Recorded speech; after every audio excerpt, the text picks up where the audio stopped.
Okay, so did you enjoy chapter 3? Grabe, no? Madame Deforge, so scary, promise.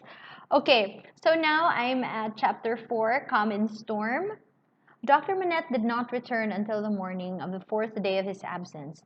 So much of what had happened in that dreadful time as could be kept from the knowledge of Lucy was so well concealed from her that not until long afterwards, when Franz and she were far apart, did she know that 1,100 defenseless prisoners of both sexes and all ages had been killed by the populace, that 4 days and nights had been darkened by this deed of horror, and that the air around her had been tainted by the slain.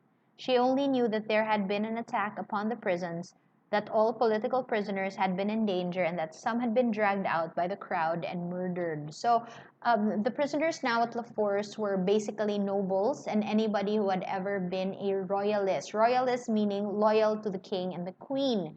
So can you imagine 1,100 defenseless prisoners had been killed at La Force already? That is a huge number of people. So that is all that Lucy kind of I mean, sorry, that was the news that was concealed from Lucy because she might react.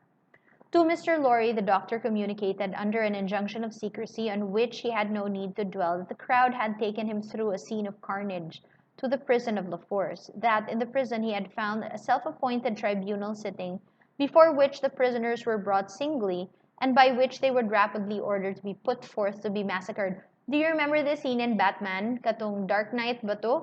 Katong Scarecrow was acting like a judge, and then he would be like guilty, and then they would let the people walk through that frozen lake.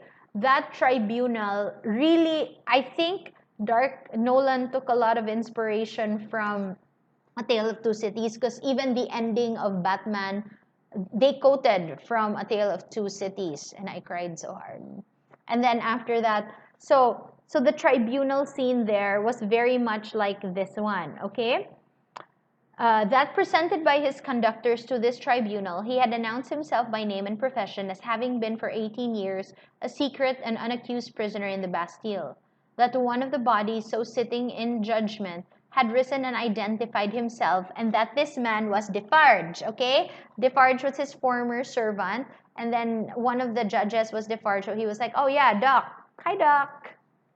That hereupon he had ascertained through the registers on the table that his son-in-law was among the living prisoners, and had pleaded hard to the tribunal, of whom some members were asleep and some awake, some dirty with murder and some clean, some sober and some not, for his life and liberty. That in the first frantic greetings lavished on him as a notable sufferer under the overthrown system, it had been accorded to him to have Charles Darnay brought before the lawless court and examined. That he seemed on the point of being at once released when the tide in his favor met with some unexplained check, not intelligible to the doctor, which led to a few words of secret conference. That the man sitting as president had then informed Dr. Manette that the prisoner must remain in custody, but should, for his sake, be held inviolate in safe custody. So they were not going to release Darnay, but he could be under the protection of the doctor. That immediately, on a signal, the prisoner was removed to the interior of the prison again, but that he, the doctor, had then so strongly pleaded for permission to remain and assure himself that his son-in-law was, through no malice or mischance, delivered to the concourse whose murderous yells outside the gate had often drowned the proceedings, that he had obtained the permission and had remained in that hall of blood until the danger was over. The sights he had seen there, with brief snatches of food and sleep by intervals, shall remain untold. The mad joy over the prisoners who were saved had astounded him scarcely less than the mad ferocity against those who were cut to pieces. Cut to pieces! One prisoner there was, he said, who had been discharged on the street free, but at whom a mistaken savage had thrust a pike as he passed out. Being besought to go to him and dress the wound, the doctor had passed out the same gate and had found him in the arms of a company of Samaritans who were seated on the bodies of their victims. With an inconsistency as monstrous as anything in this awful nightmare, they had helped the healer and tended the wounded man with the gentlest solicitude, had made a litter for him and escorted him carefully from the spot, had then caught up their weapons and plunged anew hold on, into a butchery so dreadful that the doctor had covered his eyes with his hands and swooned away in the midst of it. So there were even people. I mean, did you catch the imagery of that chapter? It was so violent. As Mr. Lorry received these confidences, and as he watched the face of his friend, now 62 of age, a misgiving arose within him at such dread experiences would revive the old danger meaning his shoemaking. But he had never seen his friend in this present aspect. He had never at all known him in his present character. For the first time the doctor felt now that his suffering was strength and power. For the first time he felt that in the sharp fire he had slowly forged the iron which could break the prison door of his daughter's husband and deliver him. So the doctor was not in danger of reverting to his old danger, because now he felt that his imprisonment in the Bastille had a purpose. And the purpose was that he can help her daughter's husband, that he can somehow repay Lucy for everything that she has done for him. It all tended to a good end, my friend. It was not mere waste and ruin. Okay, let me highlight that. I love that. Okay, so the Papa was like, now I know. That was not wasted time. It worked out for good. As my beloved child was helpful in restoring me to myself, I will be helpful now in restoring the dearest part of herself by her. By the aid of heaven, I will do it. Thus Dr. Manette, thus Dr. Manette. And when Jarvis Lorry saw the kindled eyes, the resolute face, the calm, strong look and bearing of a man whose life always seemed to him to have been stopped like a clock for so many years, and then set going again with an energy which had lain dormant during the cessation of its usefulness, he believed. Greater things than the doctor had at that time to contend with would have yielded before his persevering purpose. While he kept himself in his place as a physician, whose business was with all degrees of mankind, bond and free, rich and poor, bad and good, he used his personal influence so wisely that he was soon the inspecting physician of 3 prisons, and among them of La Force. So he was now the chief doctor of 3 prisons, and he was not even discriminate in treating the people, whether they were rich or poor or whatever. Anybody who needed help, the doctor helped. He could now assure Lucy that her husband was no longer confined alone, but was mixed with the general body of prisoners.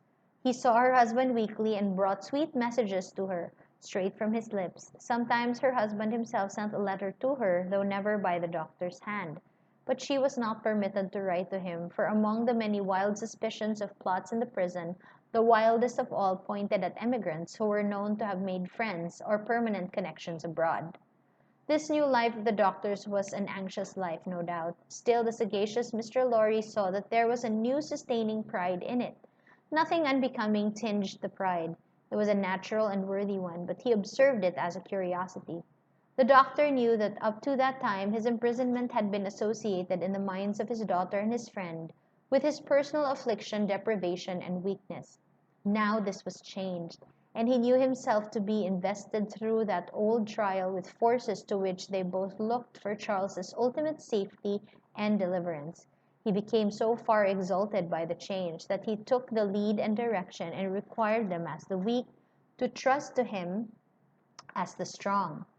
The preceding relative positions of himself and Lucy were reversed, yet only as the liveliest gratitude and affection could reverse them, for he could have no pride but in rendering some service to her who had rendered so much to him. Grabe, his fuel was gratitude. The fuel of Dr. Manette at 62 years old in doing all this work was gratitude to Lucy, because she's like, finally, I can repay her for all that she has done for me. And gratitude is a very, very powerful fuel for good deeds. All curious to see, thought Mr. Lorry, in his amiable, shrewd way, but all natural and right. So take that lead, my dear friend, and keep it. It couldn't be in better hands. But though the doctor tried hard and never ceased trying to get Charles set at liberty, or at least to get him brought to trial, the public current of the time set too strong and fast for him. The new era began. The king was tried, doomed, and beheaded. Remember this? Okay. The Republic of Liberty, Equality, Fraternity, or Death declared for victory or death against the world in arms. The black flag waved night and day from the great towers of Notre Dame. 300,000 men, summoned to rise against the tyrants of the earth, rose from all the varying soils of France, as if the dragon's teeth had been sown broadcast and had yielded fruit equally on hill and plain, on rock, in gravel, and alluvial mud, under the bright sky of the south and under the clouds of the north, in fell and forest, in vineyards and the olive grounds, and among the cropped grass and the stubble of the corn, along the fruitful banks of the broad rivers, and in the sand and the seashore. What private solicitude could rear itself against the deluge of the year one of liberty, the deluge rising from below, not falling from above, and with the windows of heaven shut, not open? I'm just going to drink water. This is water, not wine.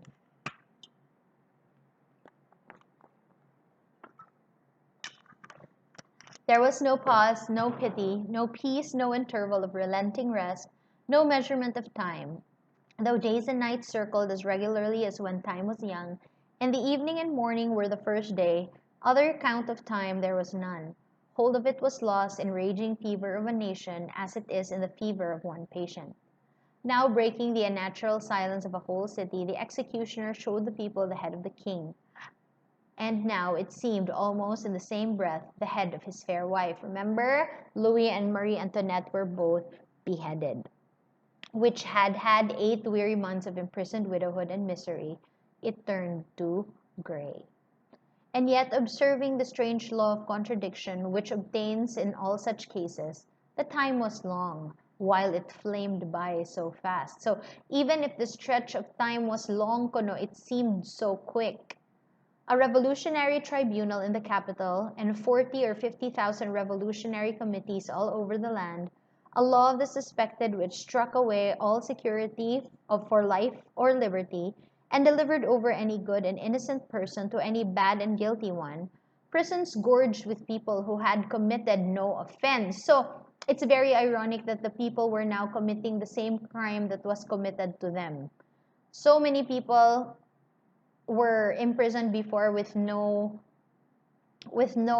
guilty charge, and now they were doing the same thing, so they were like committing the same crime that they hated so much, which is quite ironic to me, and could obtain no hearing. These things became the established order and nature of appointed things, and seemed to be ancient usage before they were many weeks old.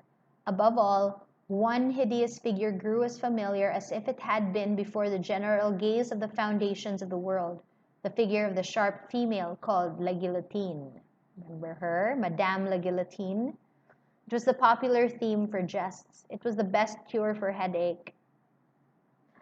Oh my gosh, it was the best cure for headache, no, La Guillotine. It infallibly prevented the hair from turning gray. It imparted a peculiar delicacy to the complexion. It was the national razor which shaved close, who kissed La Guillotine, looked through the little window and sneezed into the sack. It was the sign of regeneration of the human race. It superseded the cross. So it became more iconic during this time than the cross. Models of it were worn on breasts from which the cross was discarded, and it was bowed down to and believed in where the cross was denied.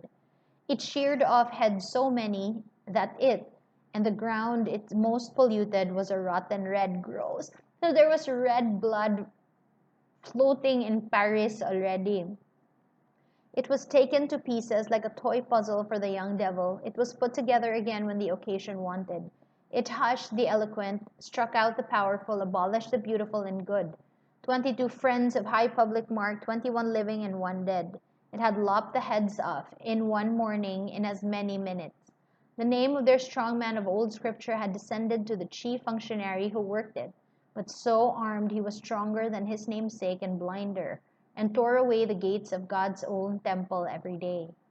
Among these horrors and the brood belonging to them, the doctor walked with a steady hand, confident in his power, cautiously persistent in his end, never doubting that he would save Lucy's husband at last.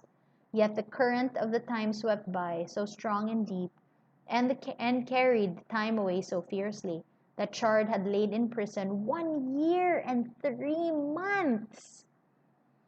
I cannot imagine being in quarantine for a year and 3 months. I cannot believe Darnay had been in prison for that long. But then again, Dr. Manette was in prison for like 18 years. So when the doctor was thus steady and confident, so much more wicked and distracted had the revolution grown that in December month that the rivers of the south were encumbered with the bodies of the violently drowned by night. The prisoners were shot in lines and squares under the southern wintry sun.